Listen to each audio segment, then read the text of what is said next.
total y absolutamente. Sí, sin embargo, a mí lo que... Buenas noches otra vez. Hola, Fernando, ¿qué tal? Lo que me ha llamado muchísimo la atención es que he dicho muchas veces, incluso llegué a escribir un libro que se llama ¿Por qué nos da miedo el CSIC?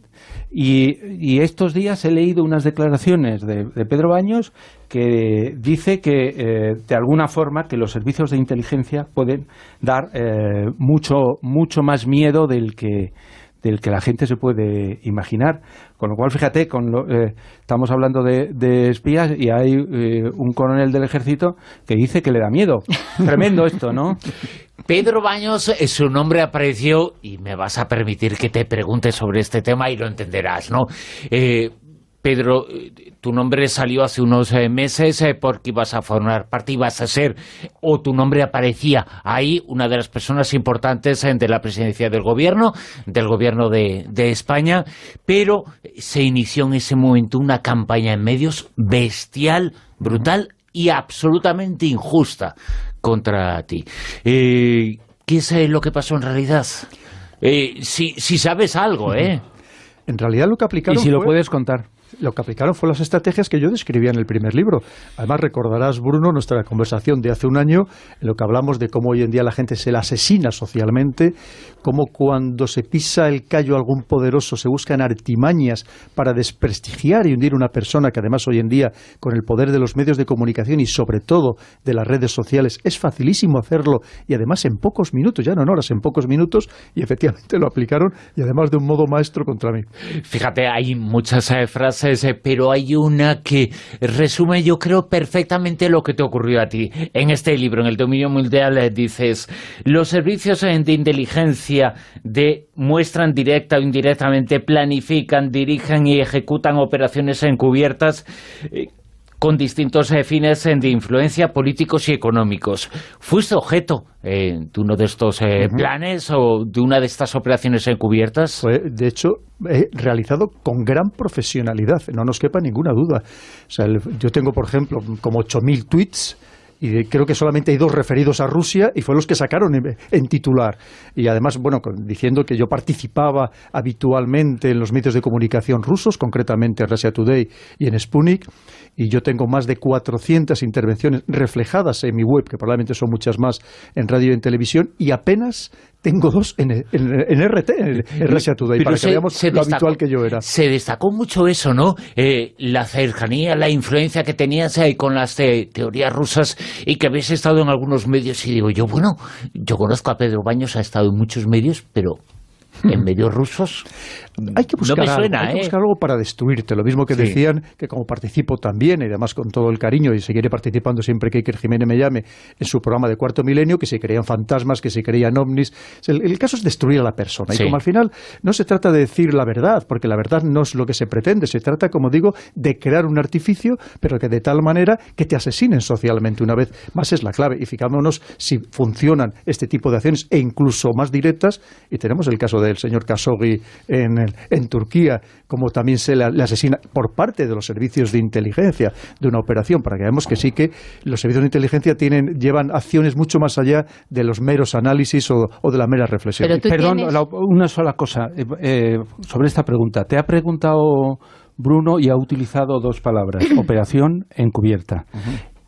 Lo que has dicho es ratificar que hubo una operación encubierta de los servicios contra ti.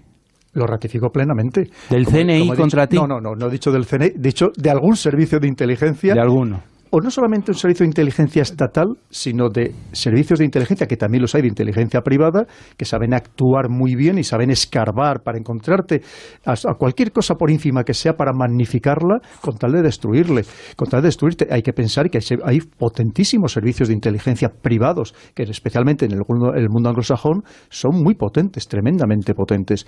Con lo cual, efectivamente, el que lo hizo de una manera muy maestra, muy profesional. Y, hombre, algo me suena a mí que he trabajado en ello. Parecía que era global la sensación. Parece que no hablan del gobierno de España, sino que hablan de todos los gobiernos por la presencia esa extraña de que tus teorías eran relativamente cercanas, se decía, que para nada es así, ¿no? Pero algunas teorías que habían aparecido en algunos medios rusos. Claro. Pero mira, Bruno, hay una cosa bien clara. Parecía una operación... Yo no sé si privada o pública, pero si fuera pública, de la CIA o de alguno de sus cercanos. Pero mira, si hubiera algo de verdad en todo ello, si yo de verdad, como algún medio llegó a decir que yo era un agente, como decían exactamente, coronel soviético de la KGB, sí, es verdad. El mundo soviético ni existe la KGB desde hace muchísimos años. Evidentemente yo ahora mismo estaría en una prisión militar, eso se habría abierto una investigación y estaría en una prisión militar. No es el caso. Simplemente se trata, como digo, de destruir por destruir, porque no interesaba que además en un puesto en el que yo hubiera, efectivamente, yo tengo muy claro que hubiera propiciado aún más el acercamiento a Rusia, porque creo que es la solución para Europa, que además casualmente sea una circunstancia que parece que el gobierno al final me ha escuchado, porque sabemos que recientemente vino el ministro de Asuntos Exteriores ruso, el señor Lavrov, y se reunió con incluso con el monarca, con el presidente del gobierno y con nuestro ministro de Asuntos Exteriores, y se han llegado a acuerdos interesantísimos que a lo mejor no han trascendido en su totalidad hasta la opinión pública, pero se ha producido un gran estrechamiento con Rusia. Entre otras cosas, que vuelven otra vez, hoy estaba llegando el primer crucero, vuelven otra vez los barcos rusos que transitan por el Mediterráneo a recibir el apoyo logístico en Ceuta, que para Ceuta era una inyección de dinero fundamental, que le venía muy bien a esa ciudad autónoma de España. Con lo cual quiere decir que a lo mejor alguien al final me ha escuchado, pero eso no significa que efectivamente en aquel momento hubiera intereses muy importantes en que yo no llegara a ese puesto, porque a lo mejor todavía hubiera propiciado aún más ese acercamiento, pero no pensando en el bien de Rusia, pensando en el bien de los ciudadanos españoles. Todo lo que hemos perdido con todas las acciones que nos han dicho que teníamos que llevar a cabo e imponer a Rusia, y que nos han supuesto una grandísima pérdida para el sector ganadero, para todos los productos agrícolas que le vendíamos, vegetales, absolutamente de todo, que procedíamos de todo el sur y el levante de España, que se lo mandamos permanentemente a Rusia, y que nos ha supuesto una pérdida de casi 3.000 millones de euros, ni más ni menos. Pero tú tienes localizado a quien no le interesa realmente que tú consigas ese puesto, porque por tu sabiduría y tu experiencia, seguramente que si no tienes claro quién es o qué organismo es, tienes cierta intuición por pruebas que te han ido llegando. Yo tengo bastante información al respecto, lo que pasa es que tampoco puedo hacer una acusación directa. Pero ¿a quién no le interesaba? Pues a aquellos que piensan que nosotros tenemos que seguir enfrentando con Rusia a toda costa. Y no solamente desde el punto de vista estatal, sino también ideológico, porque ahora mismo hay un enfrentamiento muy importante entre aquellos que potencian, y voy a decir un nombre porque también lo sacamos a colación en la primera entrevista del año pasado, que potencian ese ultraliberalismo que va en contra del nuevo neoconservadurismo que propugna Putin, pero exactamente igual que el señor Trump en Estados Unidos, que es el señor George Soros. Aquí hablamos de él, ¿te acuerdas? Sí, ¿verdad? Y el señor George Soros, que yo mencionaba en el libro, todas las maniobras que llega a realizar en Europa, que lo estoy investigando ahora mismo ya muy a fondo, y no sé si atreverme a decir vaya mucho más. Pero claro, el problema es que cuando uno se da cuenta o empieza a investigar, los tentáculos hasta dónde llegan de esta persona y de todas sus redes y de todos sus ONGs y fundaciones es realmente preocupante, realmente preocupante. Pero a muchos medios de comunicación, a muchos think tanks españoles, a muchas fundaciones, a muchas páginas web que teóricamente se dedican también a temas internacionales, no nos podemos ni imaginar hasta dónde llegan sus tentáculos. Y evidentemente yo me había convertido en un enemigo suyo, entre otras cosas, porque yo había descubierto, y solamente fue una pequeña fracción de lo que hace en Europa y que lo ponía en el primer libro. Pero gracias a toda esa desgracia absoluta, pero gracias a eso podemos conversar, tenerte aquí para nosotros es un grandísimo placer, y hablar de este libro, El dominio mundial, que básicamente lo que hace es presentar las diferentes instituciones, grupos, organismos de poder que se utilizan para obtener ese poder, para que el mundo esté bajo nuestros pies. Efectivamente, Bruno, el libro en realidad son casi 3 en 1, porque son 3 apartados muy bien diferenciados, que luego si quieres podemos entrar en los otros 2, pero el primero, el que es el grueso del libro, son efectivamente los elementos, los instrumentos, los útiles que utilizan los poderosos para manipularlos y condicionarlos sistemáticamente. Así como en el primer libro básicamente eran las estrategias que se emplean, aquí es cómo van a materializar esas estrategias, con qué instrumentos. ¿Y de qué hablamos? Pues hablamos de la economía. Cuando hablamos de la economía, hablamos desde las agencias de calificación, verdaderamente a quién pertenecen y qué intereses defienden, mucho más allá de los estados, evidentemente.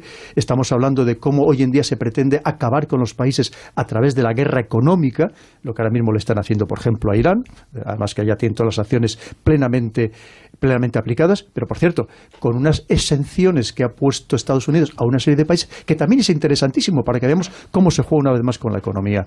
Pero luego hablamos también de los servicios de inteligencia. En los servicios de inteligencia hay cuento con todo lujo de detalles, cómo nos espiamos todos los unos a los otros. Lo que acaba de decir el señor Macron hoy, que le sentó muy mal o ayer, que le sentó muy mal a Trump nada más llegar aquí a Europa, claro, dices que nos tenemos que defender de China, de Rusia, pero también de Estados Unidos, porque Estados Unidos, y las pruebas están ahí, ha estado espiando a todos nuestros líderes europeos y seguro que lo sigue haciendo. Amigos y enemigos, como dices. Absolutamente. Pero no es que además es que recientemente, como también pongo, el Congreso estadounidense, también instigado por Trump, ha autorizado la ampliación del permiso para espiar la Agencia de Seguridad Nacional de Estados Unidos, la NSA, a todo el mundo. Cuando digo a todo el mundo, digo a todos los habitantes del planeta. O sea, es una cosa verdaderamente tremenda, ¿no? O sea, que dices, pero ¿cómo es posible? ¿Alguien se imagina que aquí el presidente del gobierno, nuestro parlamento, autorizara al CNI a espiar, que dijera, ¿podemos espiar o pueden ustedes espiar a todo el planeta? Y dijeron, pero a todo el planeta. Pero sí, está claro que lo que dices del CNI quedó demostrado en su momento, que el CNI realiza, y eso lo conoces tú bien, realiza una serie de unos centros que realizan espionaje masivo de determinadas zonas y tal, y que esos, hablemos en términos claros, disquetes que pueden popular, se los pasan directamente a Estados Unidos. El CNI, eso como es para el extranjero, en teoría no comete ningún delito, pero digamos que somos parte de ese espionaje masivo. Una cosa es que haya acuerdos de colaboración, de intercambio de información, que solo hay entre todos los servicios de inteligencia, y otra cosa es que, evidentemente, el CNI, lo mismo que el CIFAS, la inteligencia militar, obtenga información de aquellas áreas sensibles para España y especialmente allí donde hay fuerzas españolas destacadas. Eso es una cuestión. Pero otra cosa es espiar sistemáticamente a todo el mundo por el hecho de ser un habitante del planeta. Y no vamos a comparar los medios técnicos ni muchísimo menos, claro. Hay que pensar que Estados Unidos, además, cuando hablamos de Estados Unidos, tenemos que hablar de lo que se llama los 5 ojos. Los 5 ojos de Estados Unidos, Reino Unido, con su GCHQ, que es absolutamente potente también, no tanto como la NSA, pero casi, y estamos hablando de Canadá, Australia y Nueva Zelanda, que tienen la red por todo el mundo, distribuida absolutamente por todo el mundo, con estaciones en todos los lugares, y son los que les permite captar, interceptar y grabar las comunicaciones electrónicas efectivamente de todo el planeta. No tiene nada que ver ni muchísimo menos con nosotros, y aparte nosotros no tenemos ninguna habilidad de poder mundial. Pero ante eso, por ejemplo, la población, ¿cómo se puede defender? Porque con la argucia de que tienes que tener seguridad, de que hay alerta de terrorismo, de que hay enemigos, pues siempre se están buscando todos los sistemas para al final estar espiándote. Incluso la población dice, no, yo prefiero estar tranquilo y yo prefiero que esté todo controlado. Para si en un momento dado se declara que hay un montón de población que no está de acuerdo con eso, ¿hasta qué punto puede defenderse? ¿Qué armas o qué herramientas puede utilizar? No tenemos ninguna. Porque hoy en día ya no es que te espíen, digamos, de los modos tradicionales, que aquí ahora mismo nos han podido poner un micrófono al margen de lo que estamos, digamos, radiodifundiendo. No, el problema es que te están grabando en tu propia casa, como también pongo en el libro, como hoy en día todos estos artilugios inteligentes, y vamos a mucho más con estas casas domóticas, nos van a estar espiando de modo constante, y ya lo están haciendo, con estas televisiones que te permiten grabar en vídeo y en audio, en tu propia cama, casi cuando estás durmiendo, si tienes una televisión en tu dormitorio, pero si no en el salón. Pero es que tenemos los últimos dispositivos que se compran pues a través de Amazon, por ejemplo, de esos que tú interactúas con ellos, que puedes hablar con ellos, que te están grabando permanentemente, aunque tú no quieras. Esa es la auténtica realidad. Es imposible sustraerse. ¿Cuál es la única medida de precaución que podemos adoptar? Yo sobre todo lo digo en el libro, para la gente joven, ser tremendamente prudente. Y como digo, pensar no en lo que eres hoy, sino en lo que puede ser el día de mañana. Porque cualquier transmisión que tú hagas por cualquier medio electrónico, todo, como digo, es susceptible de ser interceptado y ser grabado. Y alguien te lo puede guardar durante años. Y estamos viendo casos que te lo guardan durante años a la espera de que en algún momento te puedan perjudicar sacándolo a la luz. Que se dice hacer el villarejo, ¿no? Más o menos. Y han sido fruto de esos espionajes, de esos archivos, objetivo de esa vigilancia a los presidentes de los gobiernos, incluido el español. Todos. Pero aquí están los informes, lo que desveló en su momento Edward Snowden, de cómo la NSA, una vez más, la Agencia de Seguridad Nacional de Estados Unidos, había espiado a todos nuestros principales líderes europeos. Y además con el sarcasmo de que luego salió el señor Obama diciendo, he dado la orden de que nunca más se vuelva a espiar a ningún extranjero. Bueno, efectivamente, sí, nos reíamos todos a carcajadas, ¿no? Mandíbula batiente. Pero además pensando que estos dirigentes creían que tenían los medios de cifra más avanzados del mundo. Todos los temas de cifra tienen una puerta trasera o hay alguna manera de romperlo. Y pongo un caso muy curioso en el libro, que es muy desconocido, que el sistema de cifrado de las comunicaciones, incluso de los fases, de todas las comunicaciones, que se empleaban mayoritariamente en todas las embajadas del mundo, incluido el Vaticano, que se fabricaba en Suiza, que se pensaba que era el sistema más seguro que había, resulta que desde sus orígenes había sido penetrado por la CIA. Había comprado a uno de los trabajadores, o de la manera que lo hubiera hecho, o la había sobornado, provocado o extorsionado para que le pusiera una puerta trasera de tal manera que la CIA tenía acceso a todos los documentos clasificados, cifrados de todas las embajadas del mundo. O sea, para que veamos una vez más que hay que ser muy prudente con lo que se pone, con lo que se escribe. Tú has dicho, he leído una cosa que me ha sorprendido, que me gustaría que me la explicaras.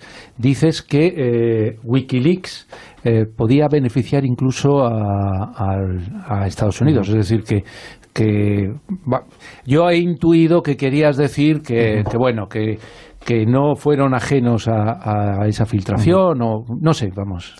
Los servicios de inteligencia estadounidenses siempre han tenido una relación y casi una supremacía sobre los servicios de inteligencia europeos en general, porque tenían más capacidades, más personal, más medios.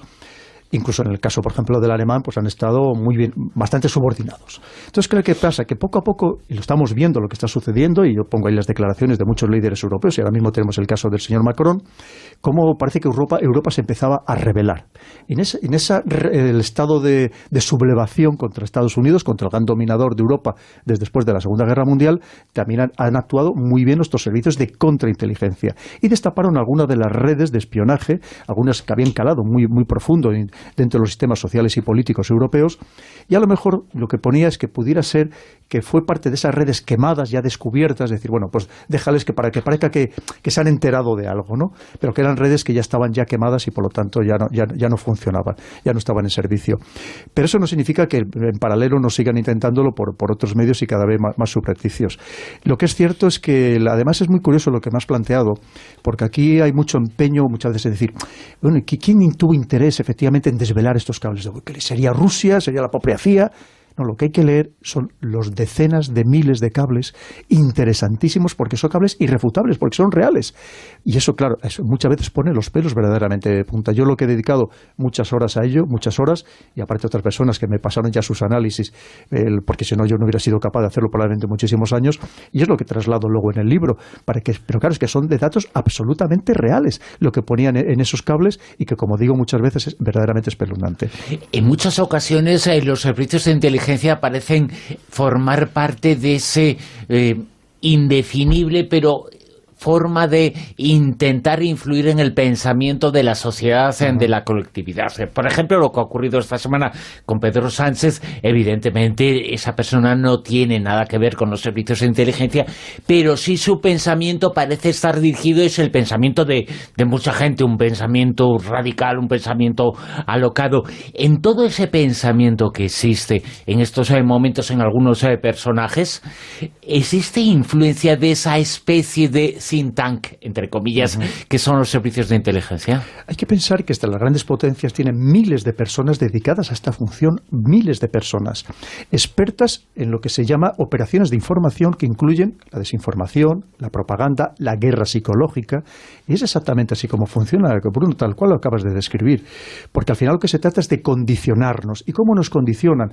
Mandándonos mensajes que afecten a nuestras emociones, porque el que controla las emociones controla las decisiones. Esto es muy importante entenderlo. Y al final son mensajes que nos esclavizan porque pasan directamente al corazón sin que pasen por la cabeza. Quiero decir que no nos da tiempo a reflexionar, a analizarlos, a madurarlos, porque además son mensajes, el bombardeo es tal que cuando queremos empezar a pensar, en tal caso que queramos empezar a pensar en uno, ya nos ha llegado muchísimos más. Esto está todo perfectamente planificado y estudiado. Nada sucede por azar. Y ahí es en donde entran en juego las fake news, sobre las que tú hablas bastante en el libro, las noticias falsas, que ayudan hacer ese concepto y esa creencia del mundo seguramente no como es, sino como quieren algunos que sean. Así es. Hay que pensar que es verdad que la desinformación nació con la información, no es nada nuevo en absoluto.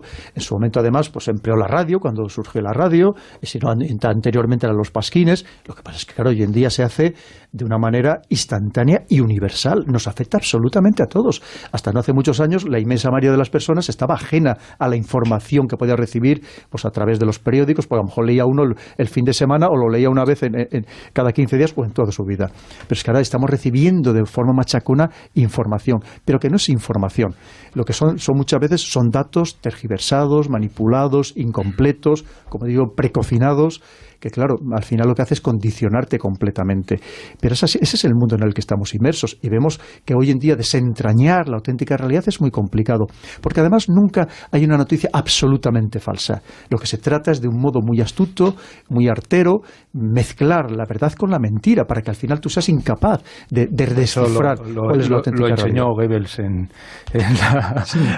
en la teoría nazi. Pero te voy a dar la oportunidad de limpiar un poco tu imagen de prorruso, porque me he quedado absolutamente sorprendido de que defiendes que no solamente porque se habla de fake news y se entiende que fue los rusos los que montaron contra los demócratas a favor de Trump. Pero tú defiendes también que Trump es producto de una fake news y que la imagen que tenemos no es la real, ¿no? Efectivamente.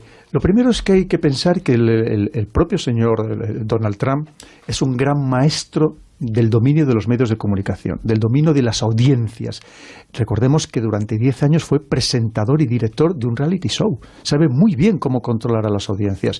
Y él lo hace de tal manera que sabe que al final el que manda o el que de verdad predomina es el que aparece constantemente en la televisión, en la imagen. Porque la radio es muy importante, tremendamente importante. Pero para una mayoría de la población, especialmente la estadounidense, la que no está muy formada, muy documentada, la televisión es trascendental. Porque a lo mejor estará viéndola al final de su casa mientras está comiendo o en el bar, pero ve una imagen constantemente. Y Trump ha sabido abrir los telediarios sistemáticamente. Es que vemos algún telediario en el que no aparezca Trump cuando no es por un motivo, es por otro. Y al final eso significa poder. Cuando alguien está hablando de ti, sea por amor o sea por temor, significa poder, significa verdadero poder. Y es como juega Trump con nosotros. Pero además es cierto que aquí las noticias que recibimos básicamente proceden de los medios demócratas de las dos costas. Pero eso no es tampoco Estados Unidos. La prueba está ahora mismo con las elecciones de medio término. Aquí se ha vendido como una gran derrota de Trump. Resulta que ha mantenido el número de votantes, totales. Es verdad que eso es una cosa tradicional en Estados Unidos, no es la primera que pasa, es lo habitual, que pierda en el Congreso el partido que está en el poder. En cierto modo se busca ese equilibrio de poderes también en un sistema democrático, pero en cambio ha aumentado el número de senadores, ha aumentado el número de gobernadores y sobre todo ha mantenido el número de votantes a pesar de todo, es decir, de todos los escándalos que ha tenido y de los ataques que ha tenido, los ha mantenido. Tampoco vamos a pensar que yo soy por Trump, ni muchísimo menos, porque a lo mejor Trump le puede venir muy bien a Estados Unidos. A nosotros seguro que nos viene fatal. Pedro, ese bombardeo machacón que comentabas antes, que llega más al corazón que al cerebro para que puedas reflexionar, ¿es algo que utilizan bastante los líderes populares, que están constantemente lanzando esos mensajes para que al final la gente llegue a ese punto de indignación y que intente resolver, incluso ideológicamente, se marque por una línea? Sí, efectivamente. Además, sobre todo, mira, cualquier partido político que quiera llegar al poder tiene que ser populista. No nos engañemos, porque lo que no puedes decir nada en contra del pueblo. Si alguien piensa que algún líder político vaya diciéndole al pueblo hay que trabajar más, hay que esforzarse... Lo que ocurre es que los servicios de inteligencia o ese sistema de pensamiento parece que dicen este es populista, este no, este es populista, este no. Claro. Y se crea una imagen un poquito falsa, ¿no? Pero es verdad que sobre todo lo que comentabas, es cierto que sobre todo lo emplean de un modo con profusión son los extremos. Los extremos, porque siempre los extremos han bebido de los desfavorecidos, de movilizar a los desfavorecidos, a las grandes masas de gente que vive en peores condiciones, ¿no?, dentro de las sociedades. Porque claro, son personas que obviamente están aspirando a que haya un cambio de sistema que les beneficie. Y claro, esa persona que está en ese estado de desesperación, de frustración, es muy fácilmente movilizable. Y eso lo hacen todos los extremos. Y también lo hacen, estamos viendo ahora los nacionalismos que cada vez están imponiendo más en el mundo.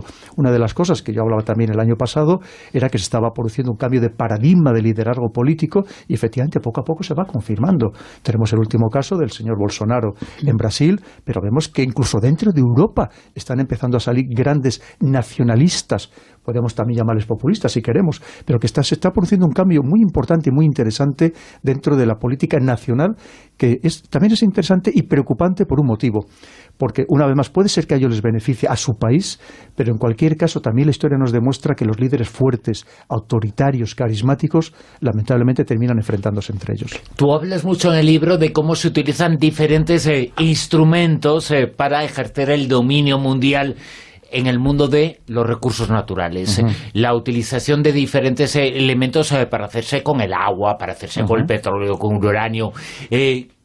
¿Cómo un país X se hace con el poder, no en otro, sino de lo que le interesa de ese otro?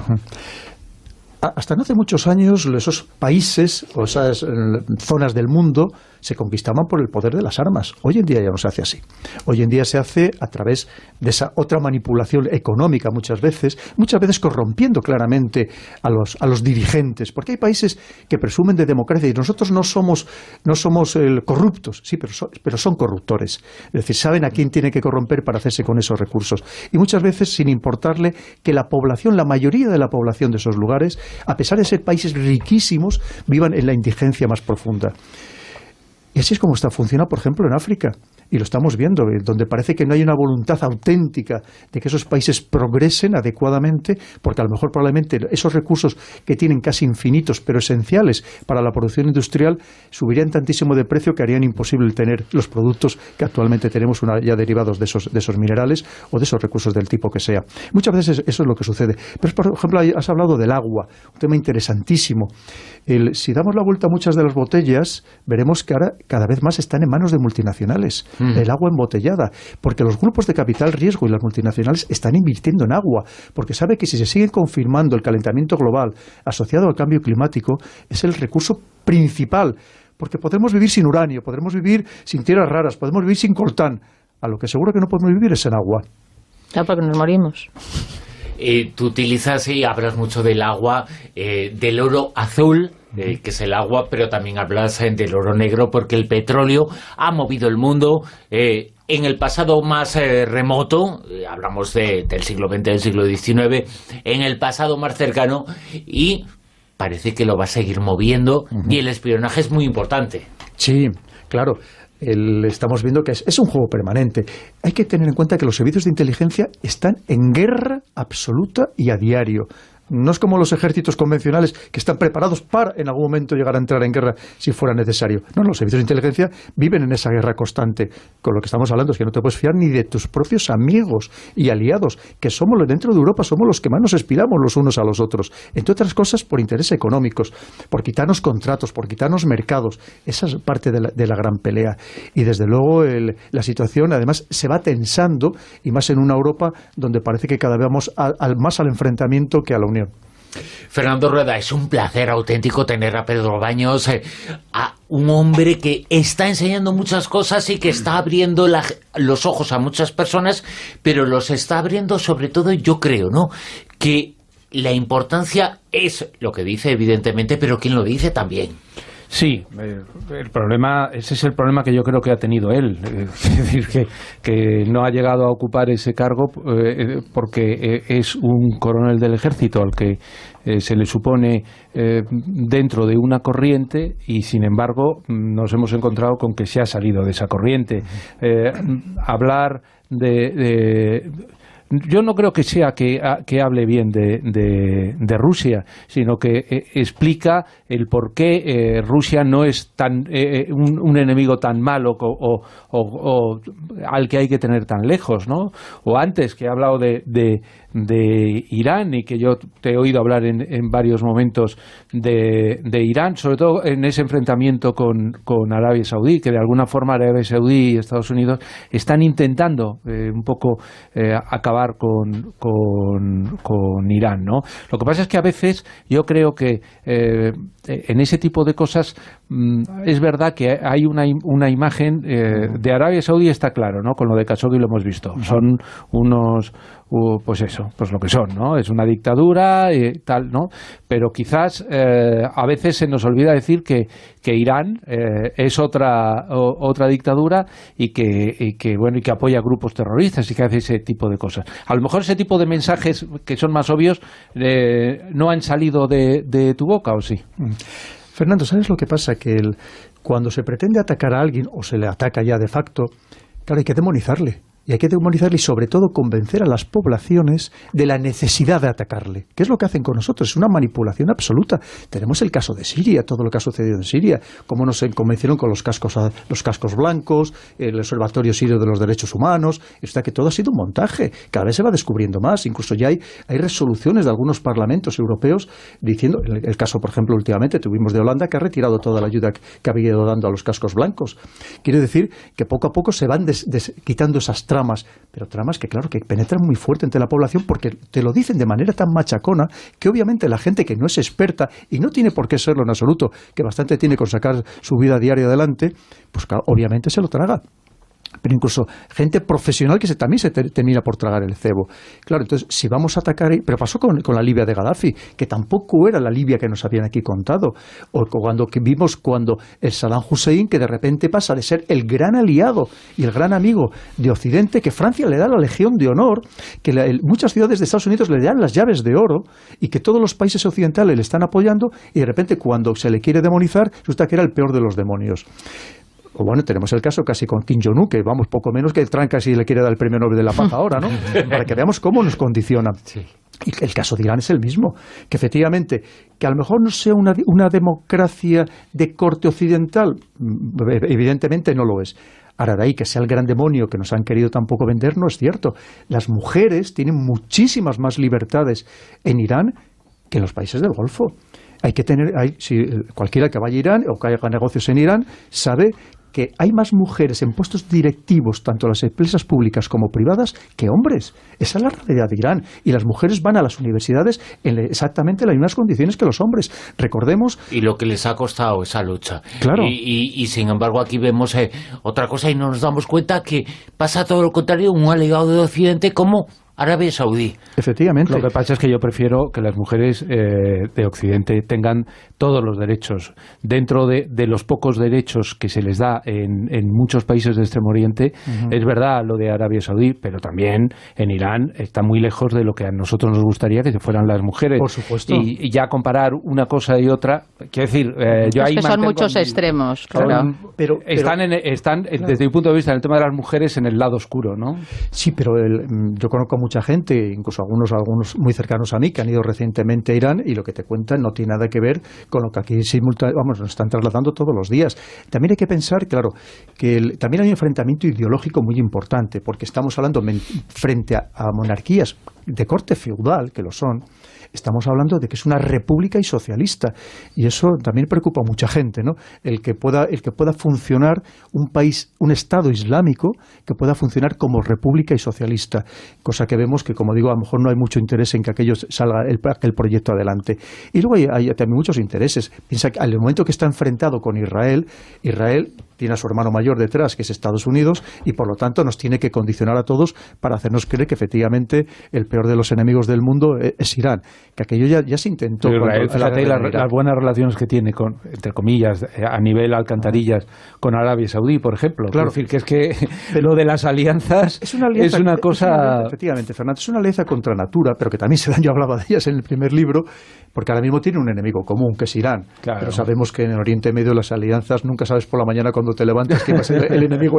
Pero comentabas de Irán, lo que decías de las mujeres que tienen cargos importantes, yo creo que esos son cargos puntuales, que no le quito su valor, porque lo tiene, pero claro, realmente lo que hay que ver es en la población, sobre todo en las zonas rurales, que ahí es donde la sociedad lo está pasando mal y ahí las mujeres no tienen los derechos que deberían. No, claro, por supuesto, estamos hablando de que son sociedades que quedan muchísimo por avanzar, es decir, si lo comparamos sobre todo con las sociedades occidentales, eso por supuestísimo, no cabe ninguna duda.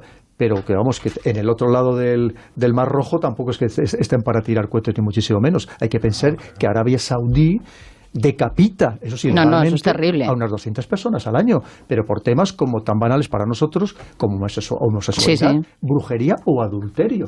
Es decir, que estamos hablando, y en cambio es un país que aquí todo el mundo viene y le hace la genuflexión inmediatamente y el besamanos. Una vez más, porque claro, la diferencia es el tema económico. Claro, precisamente sobre el tema económico hablas al comienzo de tu trabajo, cómo se reestructura el mundo tras la Segunda Guerra Mundial, y ese mundo económicamente se marca a un lado por completo, y todos los servicios de inteligencia del mundo del que manda y de sus satélites tienen que sostener ese mundo. Y en eso seguimos, 70 años después. En eso casi seguimos, Bruno, porque lo que está intentando China es desmontar todo ese sistema, y lo que está intentando Estados Unidos es recuperar ese sistema. En definitiva, volver a crear un nuevo Bretton Woods, el que crea en 1944, porque claro, de repente se da cuenta que es que lo va perdiendo, que es que el que estaba entajándole es alguien con el que no contaban prácticamente, que pensaban que casi era de tercera división, y de repente es China, pero un país que le está aventajando en tecnología, que quiere ser, para el año 2030, quiere ser la principal potencia económica del mundo, y por lo tanto, inmediatamente después, tener unas buenas fuerzas armadas para rivalizar con Estados Unidos en muchos escenarios. El dominio mundial, el título del libro, una edición extraordinaria la que te han hecho en Ariel, ¿eh? Impresionante, han hecho un trabajo magnífico. Estamos hablando de 100 gráficos a color, donde ya solamente con ver los gráficos te sirve para entender lo que pasa en el mundo. Es un libro que se lee y que se ve, porque es espectacular la parte gráfica. Así es, Bruno. Además, tiene 3 lecturas. Una serían los gráficos, que ya son muy ilustrativos de por sí. Luego tiene la leyenda del gráfico, para el que ya quiera profundizar en alguno de ellos.